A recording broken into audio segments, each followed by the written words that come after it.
2025 SLST new update. তোমরা জানো supreme কোর্টে ওবিসি 7% নিয়ে কেস হয়েছিল। 17% থেকে কেন 7% করা হলো অনগোয়িং রিক্রুটমেন্টে, তো সেটা নিয়ে কেস হয়েছিল। শুনানি আছে আগস্ট মাসের 24 তারিখে। সঙ্গে নতুন আপডেট আছে এমএ ফাইল নিয়ে। আর হাইকোর্টে কী ঘটলো অবশ্যই আমি জানাবো এই ভিডিওতে।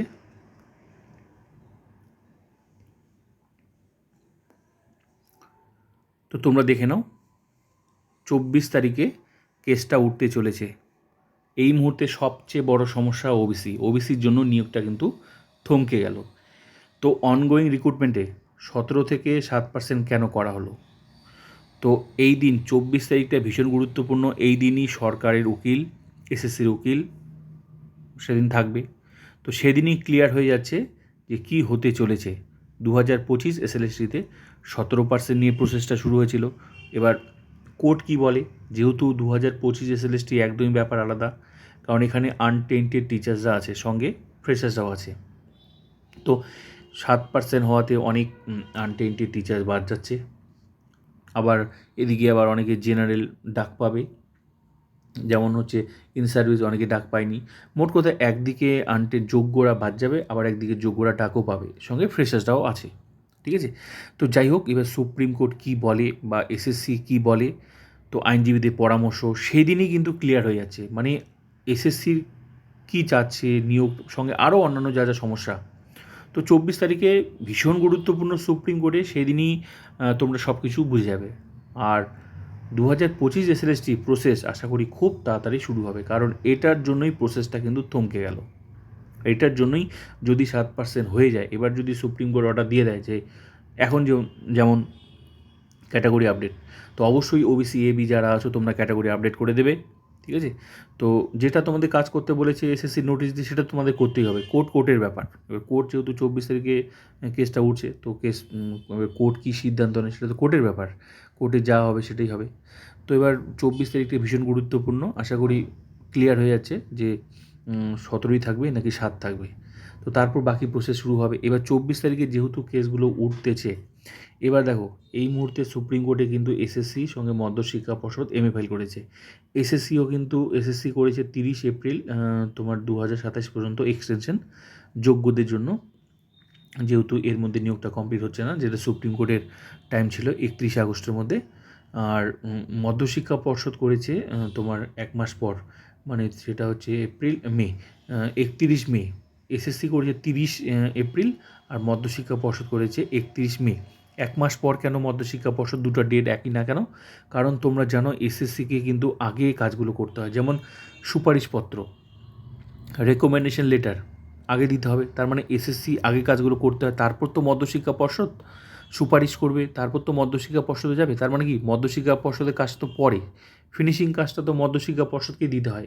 পিভিআর থেকে শুরু করে অ্যাপয়েন্টমেন্টটা দিয়ে দিলেই তো তুমি জয়েন করতে পারবে। তো এই জন্য 1 মাস পরে হচ্ছে মধ্যশিক্ষা পর্ষদ। ক্লিয়ার বিষয়টা? তো যেহেতু 24 তারিখে কেসটা উঠছে, তো তোমরা আশা করতেই পারো এই দিনই নিশ্চয়ই সরকারের এসএসসির উকিল থাকবে। তো সঙ্গে বাকি যে বিষয়গুলো, যেমন এমএ ফাইল থেকে শুরু করে আরও অন্যান্য যা যা সমস্যা, তো সেগুলো ক্লারিফিকেশন আশা করি তোমরা সেদিনই এসএসসি নিয়ে নেবে। মোট কথা ওঠার সম্ভাবনা আছে বাকি বিষয়গুলো। এর ফলে কী হলো, যে খুব তাড়াতাড়ি বাকি প্রসেসগুলো কিন্তু থমকে আছে এই মুহূর্তে, সেগুলো কিন্তু 17ই হোক বা যাই হোক। তো 24 তারিখে ক্লিয়ার হয়ে যাচ্ছে। 17 হলে তো ঠিকই আছে, যেরকম ছিল ঠিকই আছে। আর 7 হলে তো শুধু যেটুকু আপডেট, যে যারা নতুন করে ডাক পাবে তাদের ভেরিফিকেশন ইন্টারভিউ একদিনই হবে। মোটামুটি 11-12 এই 11 থেকে 1200 মতো হবে। তো মোটামুটি সেটা কত, যে যদি রিজিওনাল অফিসে হয় সেটা 2 দিনের মধ্যে হয়ে যেতে পারে, তাই না? 1 থেকে 2 দিন লাগতে পারে। মানে যতগুলো রিজিওনাল অফিস আছে সেগুলোতে 1 থেকে 2 দিনের মধ্যে কমপ্লিট হয়ে যাবে। তো আশা করতেই পারো খুব তাড়াতাড়ি তোমাদের প্রসেস শুরু হবে। যেহেতু 24 তারিখে ওবিসি কেসটা উঠতে চলেছে, সঙ্গে বাকি বিষয়গুলো নিশ্চয়ই এসএসসি সেদিনগুলো বাকি বিষয়গুলো তোলার চেষ্টা করবে। ঠিক আছে, এবার এটা গেল ওবিসি নিয়ে 17 থেকে 7%। এবার 7% থাকবে নাকি 17, এটা নিয়ে ক্লিয়ার হয়ে যাচ্ছে। আজকে কলকাতা হাইকোর্টে তোমরা জানো এক্সপায়ারি প্যানেল কেস, আর হচ্ছে তোমার কি বলে ওই কি এক্সপায়ারি প্যানেল আর এক্সপিরিয়েন্স কেস নিয়ে শুনানি ছিল। আজকেও কিন্তু শুনানি হয়নি। দেখো কেস কেসের মতো চলতেই থাকবে, কেস কেসের মতো চলতেই থাকবে, ঠিক আছে। যে পক্ষই হারুক সে আবার আবার যতদূর যাওয়ার সেই যাবে, ঠিক যে পক্ষই হোক না কেন।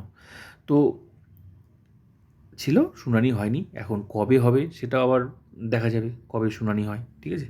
তো সেগুলো চলতেই থাকবে, সেগুলো নিয়ে চিন্তা করে কোনো লাভ নেই।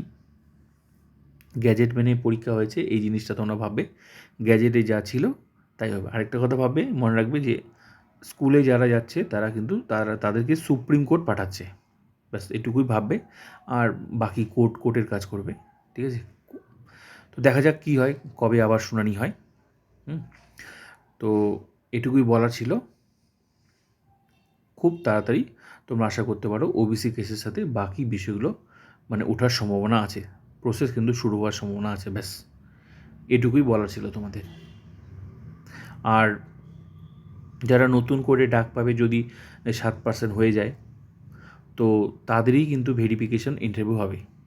আর প্যানেল যে রিপ্যানেলের যে ব্যাপারটা আছে, এখানে কিন্তু মানে এই মুহূর্তে যারা ফাইনাল প্যানেলে আছে 11-12-এ, ঠিক আছে, তো final panel plus waiting list plus নতুন করে যারা চাকরি পাবে বা যাই পাক না কেন, সবগুলো মিলিয়ে ফাইনাল প্যানেল প্লাস ওয়েটিং সব কিছু মিলিয়ে একটা নতুন প্যানেল।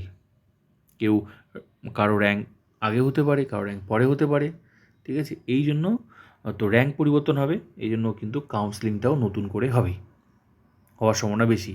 আর ভেরিফিকেশান আর ইন্টারভিউ যারা নতুন করে ডাক পাবে তাদের কিন্তু একদিনে হওয়ার সম্ভাবনা আছে, ব্যাস এটুকুই আপডেট। তো আশা করতে পারো 24 তারিখে বাকি বিষয়গুলো ওঠার সম্ভাবনা আছে, যেহেতু এসএসসির উকিল থাকবে। আর এই মুহূর্তে সবচেয়ে বড় সমস্যা ওবিসি, তো সেটাই 24 তারিখে ক্লিয়ার হয়েছে, কারণ এখানে কিন্তু ডেট দিয়ে দিয়েছে, সিরিয়াল নাম্বার দিয়ে দিয়েছে, তো একদম আশা করা যায় কনফার্ম 24 তারিখে কেসটা উঠতে চলেছে।